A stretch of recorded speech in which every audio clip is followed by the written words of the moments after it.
Hello friends, C plus plus language सीखने की series में आज हम देख रहे हैं लेक्चर 39 जिसमें हम सीखेंगे मैप क्लास के बारे में।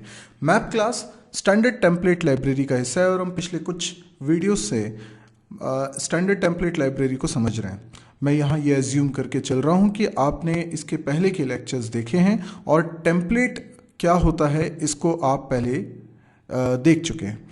तो अगर नहीं देखे हों तो आप प्लीज़ इसके पहले के लेक्चर ज़रूर देखें इसी चैनल पे, जहाँ पे आप पहले टेम्पलेट के बारे में समझें और फिर स्टैंडर्ड टेम्पलेट लाइब्रेरी के बारे में इंट्रोडक्शन लें। आज हम लोग स्पेसिफिकली जिस क्लास को समझने जा रहे हैं उसका नाम है मैप। तो आइए स्टार्ट करते हैं। Maps are used to replicate associative arrays. तो हमें ये समझना पड़ेगा सबसे पहले कि ये एसोसिएटिव एरे क्या होता है। तो आइए सबसे पहले जो एरेज हम लोग अभी तक पढ़ते आ रहे हैं सी में, सी प्लस प्लस में, वो एरेज कहलाते हैं numeric arrays. Numeric arrays, okay. Numeric arrays और एसोसिएटिव एरेज ये दो तरह के एरेज होते हैं, ठीक है। दूसरा है एसोसिएटिव एरे। अब ये जो न्यूमेरिक एरे है वो बाय डिफॉल्ट जो एरे हम बनाते हैं वो न्यूमेरिक एरे होता है। मतलब जैसे अगर मैंने कोई एरे बनाया इंट A5, तो ये क्या है? ये एक न्यूमेरिक एरे। अच्छा, ये न्यूमेरिक एरे इसलिए नहीं है कि ये इंट टाइप का है, ये फ्लोट टाइप का भी होता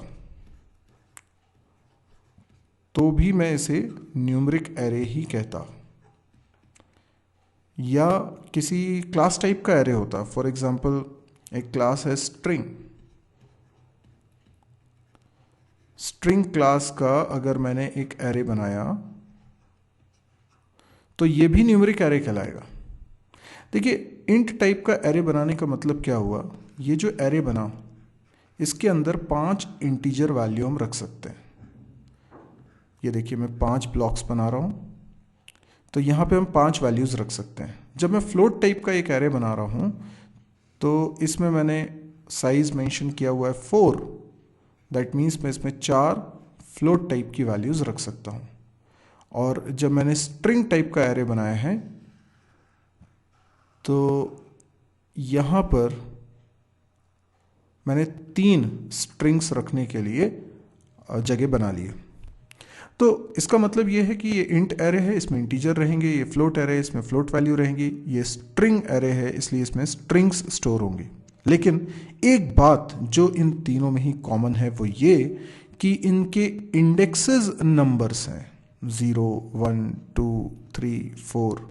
ये जो इंडेक्सेस हैं ये सभी में नंबर्स हैं, और जब इंडेक्सेस नंबर्स होते हैं तो एक एक वैल्यू एक इंडेक्स नंबर के साथ मैप हो जाती है।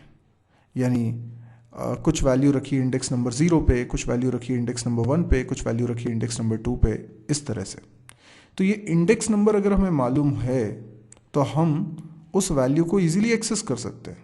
फॉर एग्जांपल, मुझे इस जगह पर एक डेटा रखना है तो मैं लिखूंगा A2, और जो डेटा रखना है, फॉर एग्जांपल मुझे डेटा रखना है 43, तो मैं ऐसे लिख दूंगा, तो इसके अंदर चला जाएगा 43।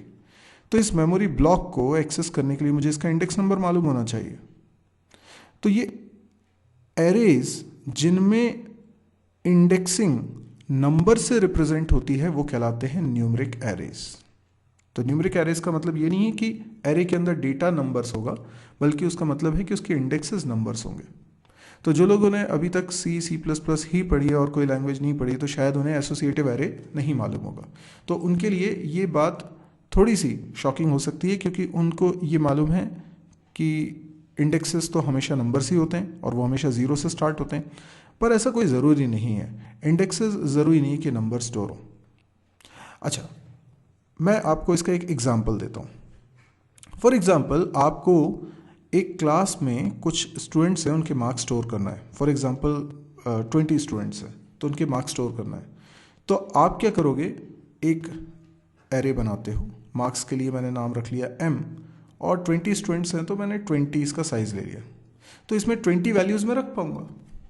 लेकिन अगर मैं ये पूछूं कि राहुल के कितने मार्क्स आए, तो वो आपको बताने में दिक्कत होगी, क्योंकि आपको ये नहीं मालूम कि राहुल के मार्क्स M0 में रखे हैं या M1 में रखे हैं कि M2 में रखे हैं कि M3 में रखे हैं, M19 तक किस ब्लॉक में राहुल के मार्क्स रखे हैं, ये इन्फॉर्मेशन आपको नहीं है। आपने सिर्फ मार्क्स को एक सीक्वेंस में स्टोर कर दिया बिना ये सोचे कि वो किसके मार्क्स हैं। तो ये जो इन्फॉर्मेशन स्टोर करने का तरीका है, इसमें हमने वो इन्फॉर्मेशन किसको बिलोंग कर रही है ये इन्फॉर्मेशन नहीं रखी है। अब एसोसिएटिव एरे में फ़ायदा क्या है कि हम एक ऐसा एरे बना सकते हैं जिसमें इंडेक्स नंबर होने की बजाय नाम हो। फॉर एग्जांपल, इंडेक्स हो गया 0 की जगह अमित, इंडेक्स हो गया राहुल, इंडेक्स हो गया अमर, इंडेक्स हो गया दिलीप।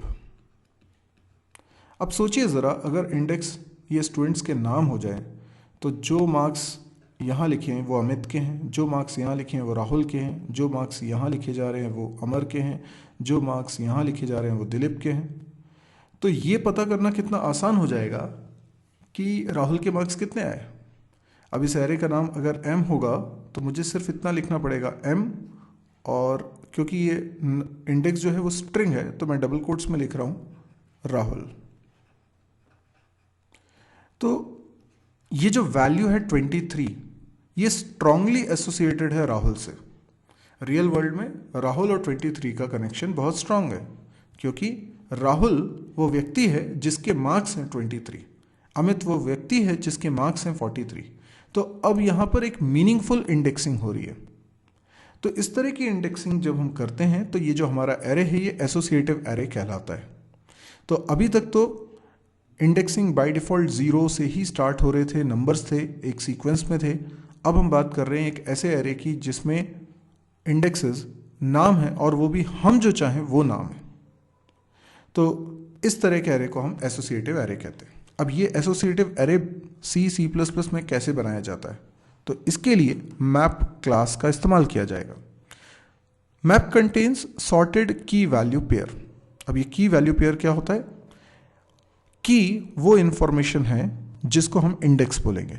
यानी इस पर्टिकुलर एग्जाम्पल में मैं कह सकता हूँ अमित, राहुल, अमर, दिलीप, ये क्या हैं?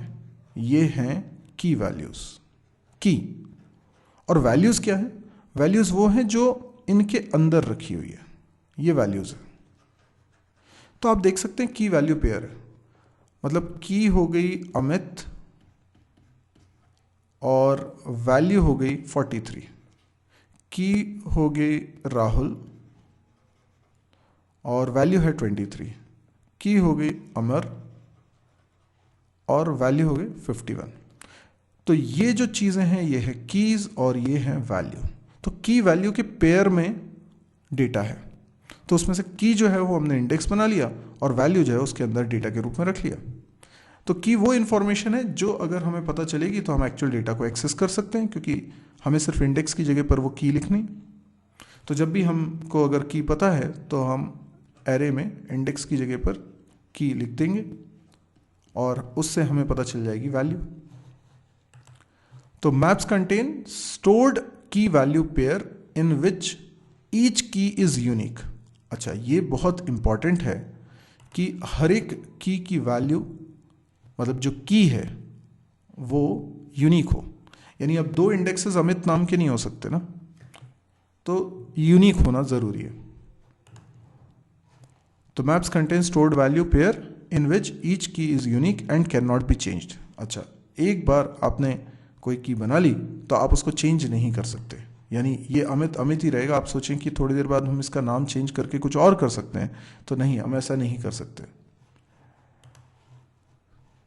इट कैन बी इंसर्टेड और deleted but can not be altered. ठीक है, तो हम उसमें कोई चेंजेस नहीं कर सकते। हम एक नई की बना सकते हैं, नई की वैल्यू पेयर स्टोर कर सकते हैं, हम डिलीट कर सकते हैं, पर नया कोई ऑल्ट्रेशन नहीं कर सकते, यानी जो बनी हुई है उसमें कोई चेंजेस नहीं कर सकते। मैं की बात कर रहा हूँ, इंडेक्स की बात कर रहा हूँ, मैं डेटा की बात नहीं कर रहा हूँ जो कि उसमें रखा जाएगा। कि मैं इंडेक्स अमित चेंज नहीं कर पाऊंगा, ये की है, राहुल चेंज नहीं कर पाऊंगा, अमर चेंज नहीं कर पाऊंगा, दिलीप चेंज नहीं कर पाऊंगा। जो एक बार मैंने सेट कर दिया वो हो जाएगा। लेकिन हाँ, उसकी में जो वैल्यू रखी है उसको मैं चेंज कर सकता हूँ। जैसे अगर मैं चाहता हूँ कि राहुल में ये जो 23 रखा है, ये 23 की जगह मैं कोई और वैल्यू रख दूँ, फॉर एग्जाम्पल 47, तो ये मैं कर सकता हूँ। तो मैं की नहीं बदल सकता, पर उसकी वैल्यू ज़रूर बदल सकता हूँ। तो मैं यही कहना चाहता हूँ कि जो वैल्यू है यहाँ पर वो मैं चेंज कर सकता हूँ, मैं की चेंज नहीं कर सकता। फॉर एग्जांपल यहाँ पर राहुल है इंडेक्स, तो मैं उसको तो राहुल ही रहने दे सकता हूँ, उसमें कोई चेंजेस नहीं कर सकता, इंडेक्स चेंज नहीं होगा। लेकिन इंडेक्स में इंडेक्स के अगेंस्ट जो वैल्यू रखी है दैट इज़ 23, वो मैं बदल सकता हूँ। जैसे मैंने लिखा एम राहुल और उसमें असाइन कर दिया 47, तो इसके अंदर जो अभी 23 रखा हुआ है ये हट जाएगा और इसकी जगह आ जाएगा 47। तो यस, ऐसा हो सकता है, वैल्यू चेंज कर सकता हूँ, यानी डेटा चेंज हो रहा है लेकिन इंडेक्स चेंज नहीं हो सकते। ओके, तो एक एग्जांपल हम देखें कि हमको एक एसोसिएटिव एरे बनाना है। इसको हम बोलते हैं यहाँ पे टेक्निकली कि हमें एक मैप बनाना है। तो मैप ही एसोसिएटिव एरे है C++ में। तो कस्टमर नंबर और कस्टमर नेम ये बड़ी रिलेटेड इन्फॉर्मेशन है। तो मैं एक ऐसा मैप बनाना चाहता हूँ जिसमें कि ये कस्टमर नंबर की का काम करें और कस्टमर नेम वैल्यूज़ का काम करें। ये आप देख रहे हैं कि की जो है इंट टाइप का है। ये की किसी भी टाइप का हो सकता है, ज़रूरी नहीं कि वो इंट या स्ट्रिंग टाइप का ही हो, वो किसी भी टाइप का हो सकता है। इस तरीके से जो वैल्यू रखी जा रही है वो भी किसी भी टाइप की हो सकती है। तो ये कोई ज़रूरी नहीं है कि यहाँ पर इंडेक्सेस स्ट्रिंग्स ही हों। इंडेक्स नंबर भी हो सकते हैं और वो नंबर भी आपकी पसंद के हो सकते हैं, यानी वो नंबर ज़रूरी नहीं कि 0 1 2 3 हो। अगर 0 1 2 3 ऐसे सीक्वेंशियल होंगे तो हम उसे न्यूमेरिक एरे बोलेंगे। अदरवाइज हम अपनी पसंद से अगर इंडेक्स रख रहे हैं तो फिर वो एसोसिएटिव एरे है, क्योंकि वो सिर्फ नंबर नहीं है, वो कोई एक इन्फॉर्मेशन है, जैसे कि कस्टमर नंबर। तो अब हम क्या चाहते हैं, कुछ प्रॉपर्टीज़ यहाँ डिस्कस करेंगे। जैसे कि map always arrange it's keys in sorted order. जैसे यहाँ पे कस्टमर नंबर, जब मैं मैप बनाऊंगा तो वो एक तरह का एरे है और हमेशा उसमें कीज़ सॉर्टेड ऑर्डर में ही स्टोर होती हैं। इसका मतलब ये है कि ये जैसा कि मैंने बनाया है ये सही नहीं है, क्योंकि इसमें अमित पहले लिखा है, फिर राहुल लिखा है, फिर अमर लिखा है, फिर दिलीप लिखा है। होगा ये कि जब मैं ये बनाऊंगा एसोसिएटिव एरे तो ऑटोमेटिकली सबसे पहला इंडेक्स हो जाएगा अमर, क्योंकि इन चारों में अगर देखें, क्योंकि ये स्ट्रिंग्स हैं की वैल्यूज़, तो इनको हम डिक्शनरी ऑर्डर में अरेंज करेंगे। अभी नंबर्स की सॉर्टिंग तो हमें समझ में आ रहा है कि असेंडिंग ऑर्डर में अरेंज कर देंगे, पर यदि स्ट्रिंग्स हैं तो उसने डिक्शनरी ऑर्डर में अरेंज किया जाता है। तो अमर सबसे पहले होगा, फिर अमित होगा, तीसरे नंबर पे दिलीप होगा और चौथे नंबर पे राहुल होगा। तो की वैल्यूज़ का पेयर हमेशा सॉर्टेड ऑर्डर में रहता है। ये एक प्रॉपर्टी है मैप की। तो जब भी आप सीक्वेंशियली मैप की वैल्यूज़ को प्रिंट कराएंगे तो आप देखेंगे कि वो सॉर्टेड ऑर्डर के इंडेक्स में, इंडेक्स की वाइज सॉर्टेड ऑर्डर बोल रहा हूँ मैं, वैल्यूज़ से नहीं, इंडेक्स के अकॉर्डिंग सॉर्टेड होंगे। तो जैसे ये एग्जांपल हमने लिया था कस्टमर वाला, तो इसमें आप देख सकते हैं कि जो की हम ले रहे हैं वो कस्टमर नंबर ले रहे हैं और कस्टमर नंबर सॉर्टेड ऑर्डर में है ना, यानी बढ़ते क्रम में। वैल्यूज़ सॉर्टेड ऑर्डर में हो ये ज़रूरी नहीं है। In case the keys are of string type they are sorted in dictionary order. अच्छा, अब हमें ये जो मैप है ये बनाना कैसे है। तो मैप मैं दो तरीके से आपको बना के बता रहा हूँ। इसको मैं कोडिंग के ज़रिए पहले आपको समझाता हूँ। जब मुझे कोडिंग करनी है तो मैं लिख रहा हूँ hash include iostream hash include map. Map को मुझे यूज़ करना पड़ेगा। Then using name space std, ठीक है। अब मैंने लिखा मेन फंक्शन। मेन फंक्शन के अंदर मैं मैप क्रिएट कर रहा हूँ। मैप क्रिएट करने के लिए मुझे लिखना पड़ेगा मैप। इसके बाद मुझे लिखना पड़ेगा एंगुलर ब्रैकेट। एंगुलर ब्रैकेट में मैं टाइप लिखूँगा, तो पहले मैं की का टाइप लिखता हूँ, फिर वैल्यू का टाइप लिखूँगा।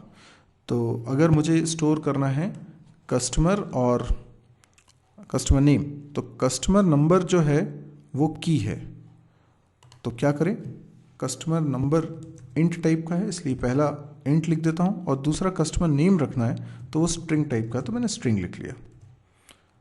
जो मैप बनाया उसका नाम मैंने रख लिया कस्टमर। ठीक है, अभी आप देख रहे हैं कि मैंने कोई वैल्यू असाइन नहीं करी है, ये अभी एम्प्टी है, यानी एसोसिएटिव एरे बना रहे हैं लेकिन अभी ये एम्प्टी है, इसमें कोई ना तो इंडेक्स है ना वैल्यूज़ हैं। अब मुझे अगर इंडेक्स और वैल्यूज़ रखना है तो मैं क्या लिखना पड़ेगा, कस्टमर जो कि नाम है इस ऑब्जेक्ट का, उसमें हमें स्क्वायर ब्रैकेट लगाने होंगे। स्क्वायर ब्रैकेट लगा के हम लिखेंगे इंडेक्स जो भी हम रखना चाहते हैं, जैसे कि हम रखना चाहते हैं 100, तो इसके अंदर हम क्या रखना चाहते हैं, गजेंद्र, जो कि स्ट्रिंग है। देखिए, तो अभी जो एग्जांपल हम ले रहे हैं उसमें कस्टमर नंबर हमारे लिए इंडेक्सेस हैं और कस्टमर नेम हमारे लिए उसकी वैल्यूज़ हैं, तो यही मैं रखने वाला हूँ। तो आप देख सकते हैं सबसे पहली वैल्यू मैंने इसमें रख दी है। अब अगली वैल्यू रख रहा हूँ कस्टमर, और फिर इसके अंदर 123 जो कि इंडेक्स है, इसके बाद इसके अंदर दिलीप। इसी तरीके से कस्टमर और 145 और Aditya, customer 171 Shahid, then customer 200 Rajesh. ठीक है, लास्ट। तो ये हमने सारी वैल्यूज़ रख दी, तो इसका मतलब हमने एक एसोसिएटिव एरे बना दिया जिसमें इंडेक्स होंगे 100, 123, 145, 171 एंड 200, और ये एक एसोसिएटिव एरे। तो आप ध्यान रखिएगा कि एसोसिएटिव एरे में ये कोई ज़रूरी नहीं है कि इंडेक्सेस हमेशा स्ट्रिंग्स ही हों, वो नंबर भी हो सकते हैं। और उसकी जो वैल्यू मैंने रखी है वो ये है, ये डेटा है जो कि एरे के अंदर स्टोर होगा। पर इसी काम को करने का मेरे पास एक दूसरा तरीका भी था। अभी इस एग्जांपल में हमने देखा कि कैसे हम ऐप का ऑब्जेक्ट बनाएंगे और ऑब्जेक्ट बनाने के बाद उसमें वैल्यूज़ असाइन करेंगे। लेकिन अगर हम ये चाहते हैं कि हम ऑब्जेक्ट बनाएं और उसी समय वैल्यू को असाइन भी कर दें, तो ऐसा भी हम कर सकते हैं। इसके लिए हमें क्या करना पड़ेगा, अब जैसे वहाँ ऊपर कस्टमर नाम ले चुका हूँ तो यहाँ पे कुछ और नाम लेना है, तो मैंने सी नाम ले लिया। इसको बनाते वक्त ही मैं इसमें वैल्यू असाइन कर सकता हूँ। इसके लिए मुझे कर्ली ब्रैकेट लगाने होंगे और इसके अंदर मुझे पेयर लिखना होगा। ठीक है, तो कैसा पेयर लिखना है मेरे को, सबसे पहले पहला पेयर लिख रहा हूँ, कर्ली ब्रैकेट लगाया। ठीक है,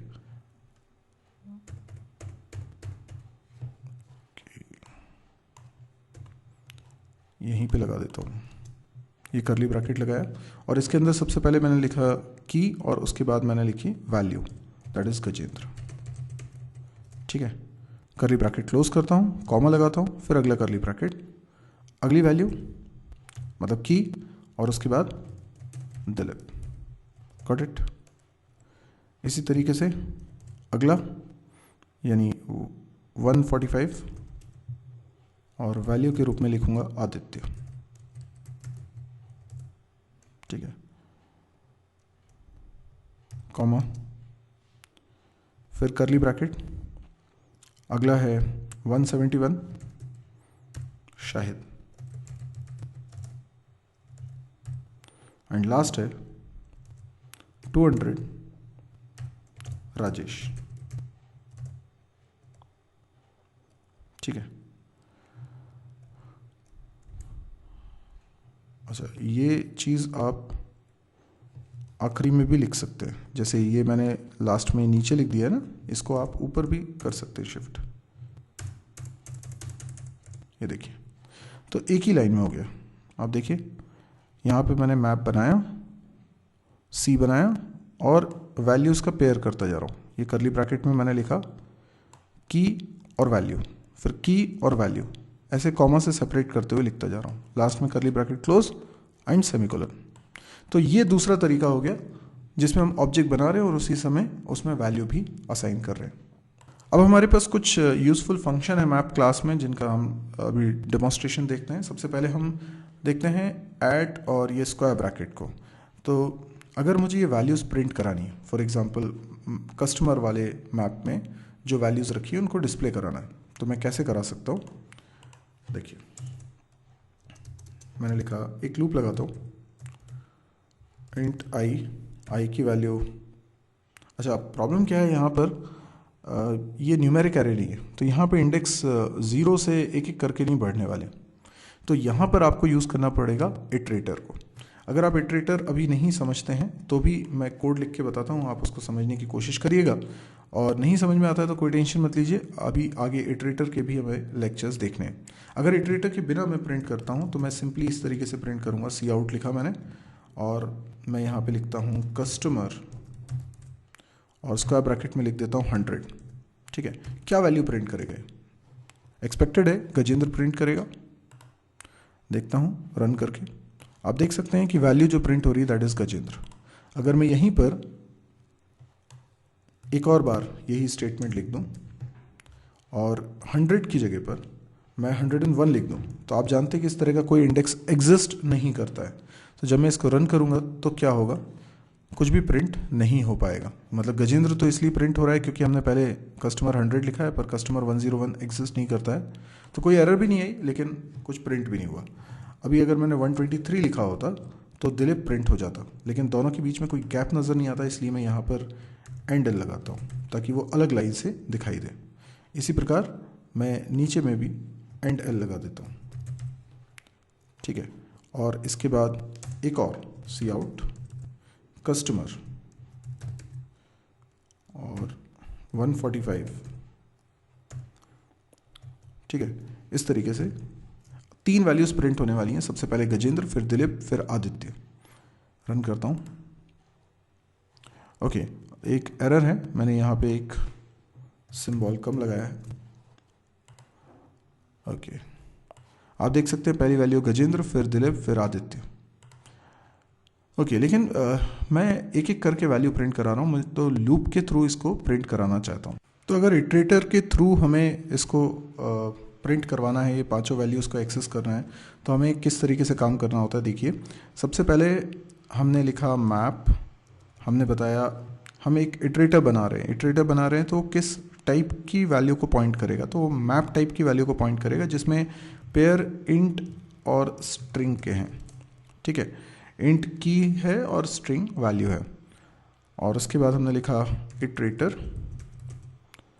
और इटरेटर का कुछ नाम रख लेते हैं, लेट्स से पी, और इसमें असाइन करते हैं हम पी किस लोकेशन को पॉइंट करे, तो बिगनिंग को पॉइंट करे, तो कस्टमर हमारे मैप का नाम है, इसके पास एक फंक्शन होता है बिगिन।